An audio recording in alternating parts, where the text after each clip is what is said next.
السلام کا واقعہ یہ شروع ہوا سورہ اعراف ہے، اس کی آیت نمبر آج ہم 104 اور 105 یہ آج ہم پڑھیں گے۔ وقال موسیٰ، اور موسیٰ نے کہا، یا فرعون، اے فرعون، انی رسول من رب العالمین، میں پروردگار عالم کا رسول ہوں۔ جب اللہ تعالیٰ کے حکم سے حضرت موسیٰ علیہ السلام فرعون کے پاس تشریف لے گئے تو اسے اللہ تعالیٰ کی ربوبیت کا اقرار کرنے اور اس پر ایمان لانے کی دعوت دی، اور اس سے فرمایا، میں رب العالمین کی طرف سے تیری جانب اور تیری قوم کی طرف رسول بنا کر بھیجا گیا۔ حقیق علی الا اقول علی اللہ الا الحق، مجھے سزاوار ہے کہ اللہ پر نہ کہوں مگر سچی بات۔ قد جئتکم ببینۃ من ربکم، میں تم سب کے پاس تمہارے رب کی طرف سے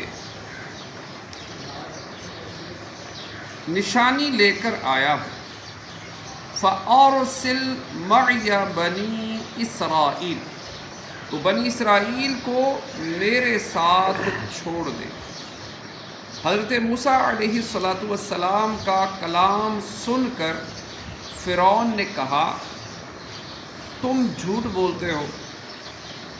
اس پر آپ نے ارشاد فرمایا، میری شان کے لائق یہی ہے کہ اللہ تعالیٰ کے بارے میں سچ کے سوا کچھ نہ کہوں، کیونکہ رسول کی یہی شان ہے کہ وہ کبھی غلط بات نہیں کہتے، اور میں تمہارے پاس تمہارے رب عز و جل کی طرف سے نشانیاں یعنی معجزات لے کر آیا ہوں۔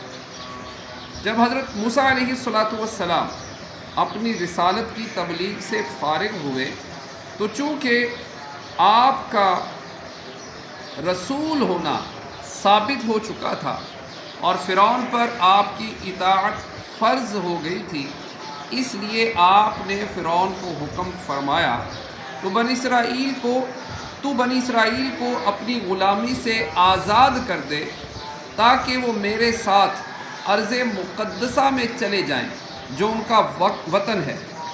بنی اسرائیل کی غلامی کا سبب یہ ہوا تھا کہ جب حضرت یعقوب علیہ السلام کی اولاد حضرت یوسف علیہ السلام کی وجہ سے اپنے وطن فلسطین سے ہجرت کر کے مصر میں آباد ہو گئی، مصر میں ان کی نسل کافی بڑی۔ جب فرعون کی حکومت آئی تو اس نے انہیں اپنا غلام بنا لیا اور ان سے جبری مشقت لینا شروع کر دی۔ حضرت موسیٰ علیہ السلام نے انہیں اس غلامی سے نجات دلانا چاہی اور فرعون سے فرمایا کہ بنی اسرائیل کو میرے ساتھ بھیج دے تاکہ یہ اپنے آبائی وطن میں آباد ہو۔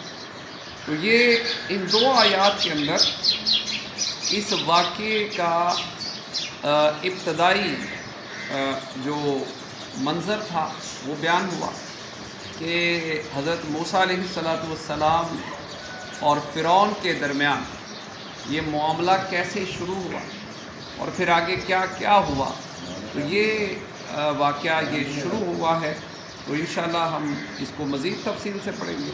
اللہ پاک کی بارگاہ میں دعا ہے جو پڑھا سنا ہوں توفیق عطا فرمائے، آمین بجاہ خاتم النبی۔